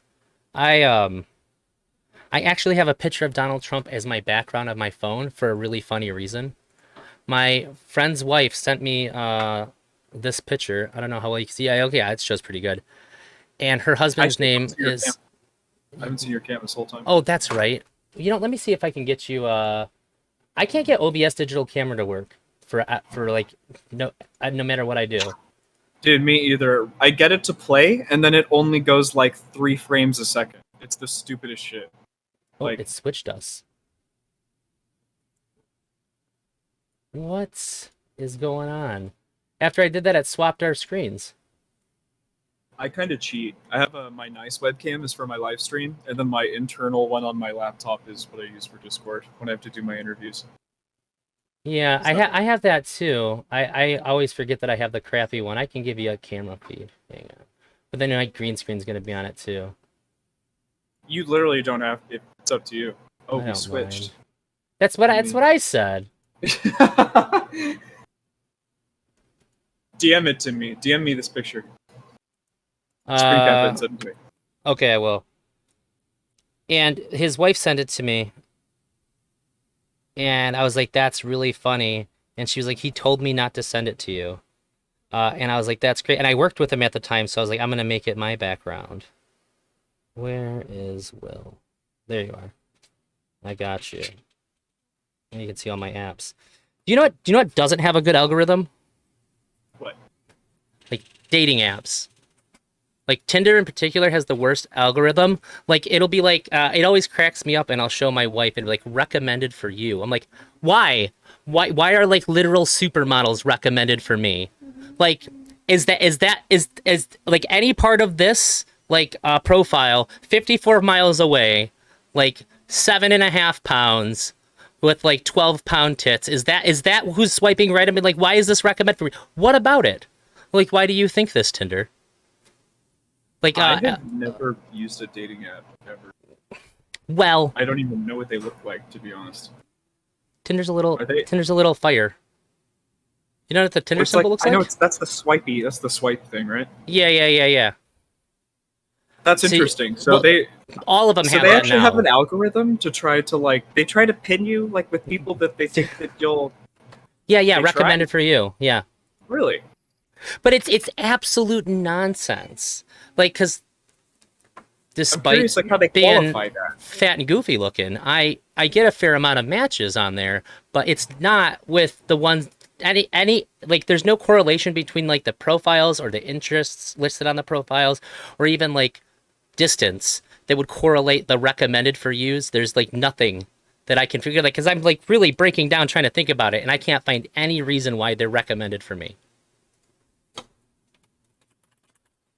That's so strange. It's weird. Do you have success on dating apps? You use Yeah. them for things? Well, And it works? a lot less since the pandemic though. Like Yeah. pre-pandemic, like very, very easily. Like well, not easily, like like high frequency. I still get a lot of matches, uh, but like it's either like they just don't respond after you say like whatever stupid thing you're gonna say in the beginning. I'm not gonna say any of the things that I say because it's a dating app, so it's all cringe. But Oh, yep. I uh, understand. but like yeah, prior to the pandemic, very easy to use them very successfully. But like since then, like no, like bad. And in fact, I think the one time since the pandemic that I actually met somebody was through Facebook dating. As weird as that I sounds, didn't even know there was a Facebook dating it's section. it's built into the app. Oh God, really? Yeah, and it's weird too Interesting. because it'll be like they know these people that you know. I'm like, well, then I don't want to swipe on you. Holy shit. That's And crazy. and you don't pay any money, and it tells you when somebody likes you too. So like they know 3 people that you know. Here's who they are, and it's like so if I swipe right on you, like you get to swipe no on me, and then go tell the people that I know, like, hey, your fucking creepy friend just like swiped right on me. It's a really weird system. But it does act as though like on all the other ones you need like to pay like the super big bucks to find out if somebody like swiped you before you swipe them. Because like everybody's adopted the Tinder model because it's the most popular model. Okay. So you can on Tinder you can pay money to see if people swiped you. Yeah. So that way, you can save yourself some time and just swipe some people that already swiped you. Yeah, It's well, you could already just go right to that section and just be like, yeah, and it'll just group them up for you, as opposed to like going through like the pictures and all that. weird. Yeah, Weird. I How used much to. do you pay for that? I Not you think that's. personally, but how much does one pay for that? I have paid for it, but I tell you what, it's a lot cheaper than doing the things that you would have to do to like meet people in real life. It's like I think it's like $30. Let me see. Well, you're married too, so I have to assume you're doing this for extra pleasure for your wife. It's not like you're looking Um, for like a committed relationship, well, on I'm Tinder. I'm polyamorous. I do have other relationships that aren't like just my wife and I. Sometimes we date together, and there's like different names for that. Well, like it's all the people, and like they might have other partners or they might not. And then sometimes it's like just off on your own. Fair. How Have, how I long has that arrangement been in place? If you mind me asking, is this I, weird? I want to say like no, I am a totally open book. Anybody can ask me anything anytime, and if I can give an answer, I'll give it. Okay. I mean, if I'm not comfortable answering, it's on me, and I'll say that I'm not. The only time that I don't disclose information is that if I think that if it involves a person and I think they might not want me to say it, then I won't. But otherwise, you can I ask me trust you to anything. consent. Yeah, Or not. you can ask me anything anytime. So I want to say because I feel like we're getting close to 6 years now. I want to say 5 years. Because we said 5 years for so long now. It's got to be close to 6 years now that we've been like actively polyamorous. Like, but even prior to meeting my wife, I just was. And when I got with her, it's the kind of thing that if you really care about somebody, you just don't want to bring up. And like if my friends or like somebody in my family says like, "Oh, I might be interested in that," I'm like, "That's cool. You really need to think about it before if you're the one who brings it up, you got to be really careful about how you do that." Because like I didn't even bring it up. I'm not going to be the one to say that, "Hey, this is how I feel about things," because it can just make people feel really bad and insecure for like no basically amount to no reason. It really just depends on how important it is to you and all that. Yeah. I Interesting. think I think it's confusing for a lot of people when they hear about it. I think that a lot of people think that monogamy is the default for people, and I don't know if it is or isn't, but like I think it's weird that it's assumed that it is. I think it's weird that it is. I think that it's weird that it's assumed to be as well. Like I do think probably. I do think probably like monogamous relationships are probably. I honestly have no fucking idea, to be honest. so Except, I think of yeah, it like this, and I this is like my broad philosophy on everything too, that all the people that made up the rules are dead, and you should just do what you want to do anyway. Like I don't historical value fallacy. Yeah. I don't value any traditions just for the sake of that they're tradition. If it means something to me or like I get a lot of joy of it, sure, that's fine. But like tradition for tradition's sake is insane to me. Pretty cringe. Yeah. So it's just I mean, I've always different sort of been in strokes the for habit different of folks, right? I mean, what's fuck it. that? Different strokes for different folks. I mean, fuck it. Yeah. And it's I just met my one of my friends that I play the My Hero Academia trading card game with because I play all the card games. She told me that one of her friends who's poly was like being like, well, like you should try that too. And she's like, I don't want to. I'm like, that's super shitty. And I'm like, really, it really blew my mind that somebody from like the like poly community would try to like push that onto somebody who's monogamous. I guess it just seems like I know you had to have gotten shit from somebody somewhere for like being poly. It just seems really weird that you would try to like push the ideology onto somebody else. Hmm. Because like oftentimes if you're poly, that's probably not the only weird thing about you. So you should probably just let people feel the way they feel about things. Yeah.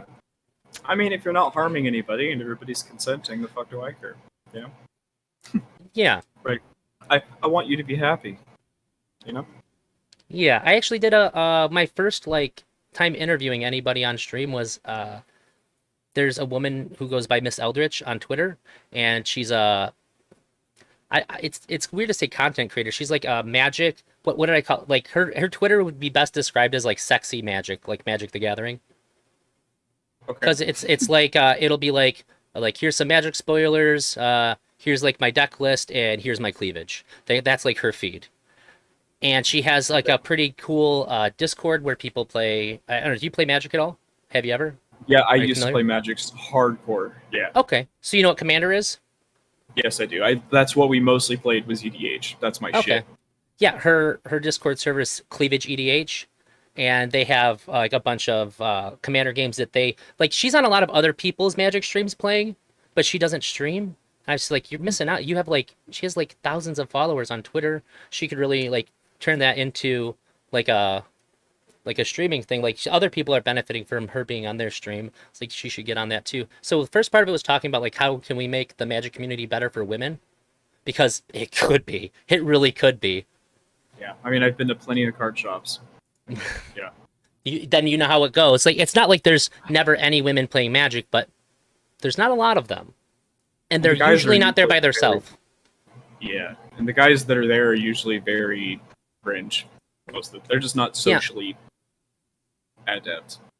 Yeah, and a lot of people thinks it would be like people being like overly like flirty or something. It's usually people being really shitty and Yeah, condescending. that's what I'm trying to get at too. I'm not even saying flirty. It's literally like they don't know how to interact with people properly. And it's like they're so used to just interacting with other like shitty turbo nerds, like they like a woman comes around and it's like they just freak the fuck out and they're just it just doesn't work. I feel it big time. Yeah, so that was what that part was about, and then we talked about polyamory for the second part of it. Oh, interesting. Yeah, like she's like those are two really interesting things to me. So I was like, you have both things that are like of super high interest to me. How do we open the Magic the Gathering community to more women? How do we do it? What's the prescription? Her best advice is that more women just need to start playing. It just has to become more normalized. Like we have to just like they have to start moving into the space and just sort of making people deal with the fact that women play Magic and you can fucking deal with it. And I think that it's a lot of times it's the players that aren't brain dead about what's happening in our communities need to step up a lot more when weird things are going on. And it's like my local scene. Like I worked at a card shop for a year, and as soon as Wizards said you can have Magic in stores again, I was like, we have to be the first ones.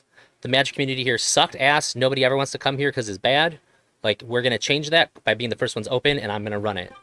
And that's how that shit went down. And then for Commander, I would say they're probably pulling like 30% women in there. And that's because if anybody does anything out of line, we're shutting that shit down. Nice. Good. Well, good. That's really how that should be. You know, I think that that's how most things in society should be. Honest, honorable people should stand up against pieces of shit and try to make a correction. You know, at least try Uh, to teach. You know, try to be empathetic and try to teach. You know, a better way. Like, yeah, yeah, I wish I could say that that was always the effective way, but sometimes it had to be like, hey, look, bud, if you gotta fucking chill out, you're making a lot of people uncomfortable, and if you don't, I'm gonna tell you to leave. And if it happens again, I'm gonna tell you not to come back. That's sometimes that's just what has to happen because like the big problem too that a lot of people don't realize like, well, who the fuck cares? This is her first time here. If she has a problem with it, then maybe this isn't the store for her. That's sort of the mentality they have like, yeah, but if you look around, everyone else but you is uncomfortable that you like either from what you're saying too or because you're making her uncomfortable because we don't want to scare off new players no matter who they are. It's a really weird it's really weird to try to interact with some of the people that play Magic who don't understand why it's a problem. Because like to them it's their safe place to go and be a nerd. And there is some level of empathy for that, but at the same time it's like what about her safe place to play Magic and be a nerd too, you know? It's yeah. It's just a girl, bro. Fucking calm the fuck down. Like literally, I just I like had a guy maybe screaming about he was screaming misogynistic shit and then he started going on like JQ stuff and it was my first time running an event there and I had a guy who was like kind of running things prior and I was just like I need your help. I don't know what I'm supposed to do. I wasn't really given any instructions. Like, am I allowed to kick people out? Like, I work here, but like, I'm not on the clock during the events. I'm just volunteering. Like, how do we handle this? And we got to figure it out. He doesn't really play anymore. it's just like even if it wasn't a girl, just a new dude, just a new guy showing up to the shop. Like that's how you want to welcome them by you being a dick That's what I'm because you're saying. here all the time. Like they're gonna see you all the time. They're gonna think that you're a dick. They're not gonna want to come here. Yeah, it's tough, and I plan on Everybody's making just more of those cool. too.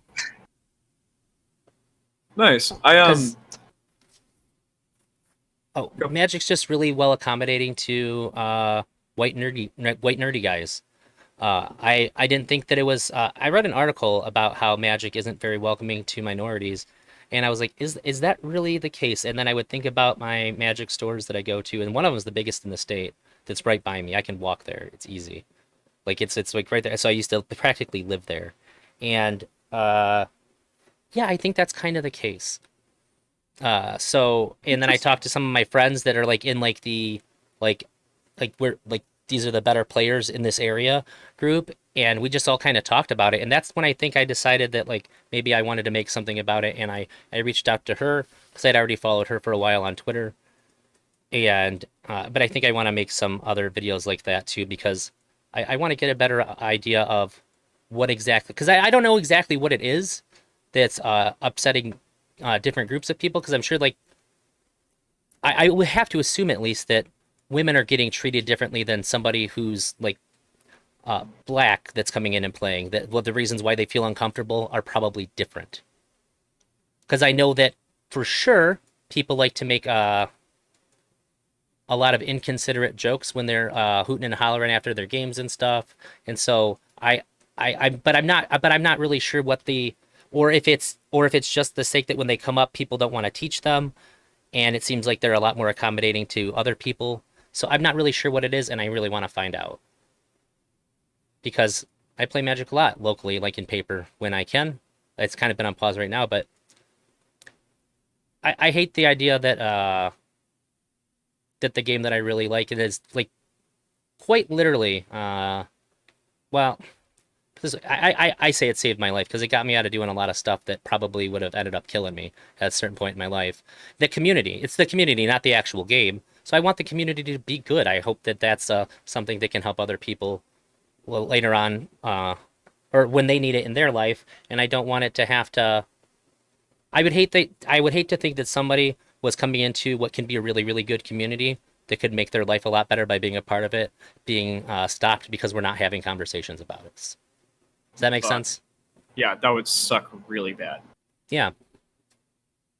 Because usually Magic's a game you pick up and you play a couple times with your friend, and then after a couple times you play, you're like, well, fuck, I guess I could spend a couple dollars on a card online, and then like a year later you're spending like $80 to $200 on a single card. Yeah, a year later I got an $800 mono red artifact EDH deck that's like half foiled out, and I'm like, fucking.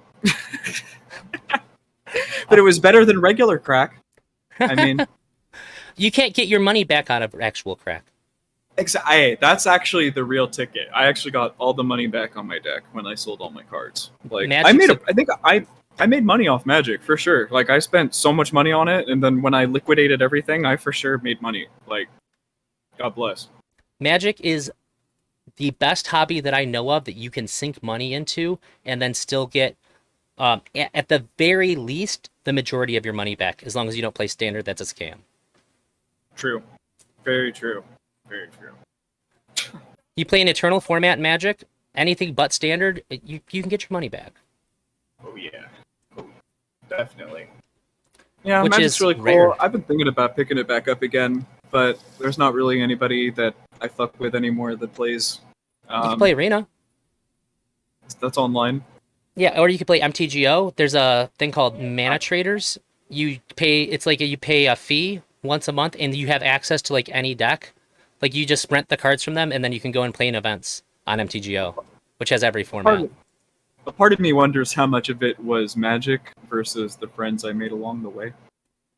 You know? Well, just saying, I would be happy to play Magic with you. Supposed to play Magic with Jimmy on stream too. He be Aw. talking mad shit. Also, Oh, he beat me I in need Mortal to ask you Kombat. one question. I think I need to go in about 5 minutes. That way I can prepare for my next stream. But I need to Yeah. ask you one question. It always, just because since you're closer to Jimmy probably than anybody, like Jimmy doesn't approve the live streams, right? It's only the produced content. I think he said as much on my stream too. Yeah, correct. Okay, that's what I thought. Okay, so now here's an opinion, or opinion I'm curious from you. Do you think that Mr. Girl should have someone, or Jimmy himself, maybe approve the live streams that he does? No. Oh God. Really? I dread to think. Yeah, I dread to think. How would that even Why? work? Well, for instance, like live stream with Lav Lune and Destiny, that just shouldn't have happened. With who? The live stream that Mr. Girl did with Destiny and that Lavender chick. Oh. That shouldn't have happened, in my opinion. It was just Why? stupid. Elevated her for basically like zero reason. There really wasn't anything of interest that was really discussed. It kind of was just like two people pissing at each other for 2 hours. I thought it was kind think of silly. so. Sometimes I think that the things that Mr. Girl does on his stream isn't for us; it's for him, and I think that's okay. I think that he felt like there was a conflict that he needed to feel like it was resolved, and that's what that was from. And that's why he brought in Destiny, because he said, "Hey, I couldn't resolve this on my own. Can you help moderate this so I can feel some sort of resolution?" That would be my guess.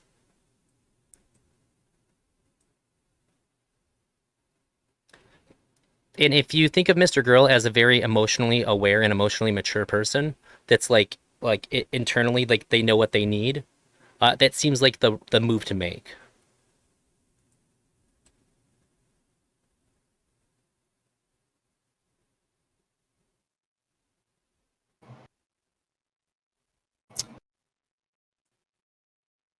I feel like I'm seeing Mr. Girl care more about what the viewers think over time, Sure. and I think that's kind of scaring me a little bit. Um, I think it has pros and cons. What are some of the pros, do you think? Well, as a viewer, we get to see more of what we want. But to an extent, maybe we don't really know what we want. Yeah, exactly. Exactly. That's where I'm at. Like, But you know what? As a viewer, I wanted to see Mr. Girl in Perspective Philosophy talk about veganism, right? And true. so, And I came on and bitched at him about releasing the Mr. Girl fucking versus Wreckful videos, the interviews, because I wanted to watch those like fucking crazy. Um, oh, did he say he would after you talked to him? it was on my two. I did the 2 hours, 7 hours of hate with Mr. Girl, and I came on and I basically I bitched at him basically because I think he missed one of the videos. Like I think he should have made another Dr. K video. So that's kind of what I bitched at him about. And then I said you should at least release, all of the interviews of you sitting there watching the Wreckful interviews. Like I just washed my cat. My cat smells like laundry. Okay. You just reminded me. Dr.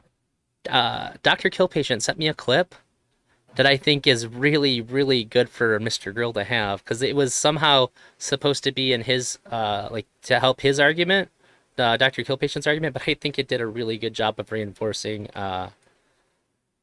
Mr. Girls. I really didn't like the video. What was the video about? I I Is it short? Do think you want to watch it? yeah, let me see. Yeah, he sent it to me. Give me one sec. Oh, that was the other thing I was curious if you wanted to do before I go. If you wanted to watch one of these crazy videos from this guy I'm about to interview next. Sure. Okay. I would just straight up sit in your stream too if I wasn't talking to 405 Natasha after this. I'm honestly, you do this on Twitch, huh? You don't do the dual stream on YouTube. Correct. Damn, put it. I want the link. I wish I could get the link so I could watch it retroactively. Are you gonna leave the VOD posted Of what? of you and Natasha talking? Oh, yeah, so all of them, it's taking me a little while, but I'm getting a little bit better with it. I think I'm uploading 3 of my videos today. I'll upload everything to YouTube afterwards. Based. I just want to have a chance to fix anything that might be like audio that's shitty or anything like that. I totally understand. I do the exact same thing. None of my shit is like VOD posted. I always keep it unlisted or private, and then I edit it later and upload. Oh, I do have the VOD. The VOD stay on Twitch. I keep it raw and unfiltered on Twitch as long as Twitch will have it. But if it's going to go on YouTube, that's saying like, so Twitch is saying like, this is what happened. And then when I put it on YouTube, I said, this is what happened. But like, just know that like I cleaned it up. I'm not like editing anything anybody said. I'm never cutting any part of the conversation out or anything like that, unless it's very clearly obvious that I did. Yeah, I get it. I try to just make them look prettier. Like I try to get rid of my UI. Like I like to try to frame everybody and just I don't know. I know what you mean. Yeah, and I mean I don't really do that much with it. It's usually like audio tweaking and stuff. I just want to make sure that I didn't miss something when I was going. Where is Dr. Killpatient at on here? Okay, there he is. Where is that video? Is it? Oh, that's so based. If you search Thrashing Rage on YouTube, my live stream pops up. That's pretty cool. The issue is that you have the countdown afterwards. What? Why Thrashing Rage? That's his username Oh. for the guy I'm gonna interview. Oh, I see. Yeah. He put a inbox in Mr. Girl's inbox. That's how I found this. I'm kind of sniping him from Okay. the inbox. Let me Now we got let me read this shit. Was it this one? It might have been this one then. I think it was this one. I'm reaching out Because for other you opinions still because have- addicts do this. Because For other you opinions still because have- addicts do the same thing I'm doing. An actual heroin you- addict would do what I'm doing and decide for himself that it's what he wants to do. Exactly. So I there's need a your part- opinion. I don't know. I'll have to rewatch the VOD and I'll know what I was feeling about whatever video it was. And then I'll send that to you and I'll send it to Max. Fire. Very exciting. Okay, let's watch this really goofy video. I'm gonna pick the shortest one, because it's all your. I don't. Oh God. Oh Lord. And then I'll be on my way. I'll let you be on your way. Okay, I got like an hour in between. Then that's cool. I can go get my nasal spray. Oh, I'm uploading Dr. Kill Patient, Wicked Supreme, and Stardust. I don't super love how my Wicked Supreme and Stardust ones went. Wicked Supreme was really I had a really rough day, and enough that none of my computer shit was working right prior, and I was 10 minutes late. And Oh. I had a hard time navigating Stardust's energy. I don't know. She seemed. Did you see her in Mr. Real Talk? Yeah, she seemed down. Yeah, I had the same kind of energy going into that, and that's hard for me to navigate. I'm a pretty cheerful person, and I have a think hard time. she's going People through. are. Yeah, I feel it. I think she's going through some kind of weird drama shit. Yeah, and I'm not putting that on her either. It's just I have a hard time with it. Yeah. No, I get it. Let's see. Over here. Okay, cool. I got the thing going. I got I had to sacrifice your video for it, but go ahead. Okay, for sure. All right, I'm gonna play this bitch. It's not very loud. You might have to actually boost the volume on like your headphones or whatever. But we'll just listen. We'll see how far we can get through this thing. Okay. And I'm gonna put subtitles on so you can try to follow along better. Oh, there we go. I got you on it now. We're good. Oh, I have to click watch stream. Hello. So dumb. You do. Better understand We're the all nature of- restarted. You can only prosper in life to the extent you confront your emotions and try to make sense of them. Better understand the nature of yourself and the world's effect on you. Yet our society thrives on shallow sentiments of morality without need for real reasoning. Emotionally induced collective thinking that is not processed intellectually beforehand. The justified premise being that there requires no reason for what is considered good or bad. And with this message, we send an additional unintended message that has oppressed the individual internally.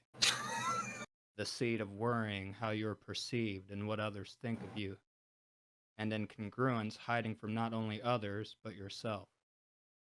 Altruistic values are good and practical, but reduces reason to the reactionary dehumanization and destruction of others, and the self-destruction of oneself.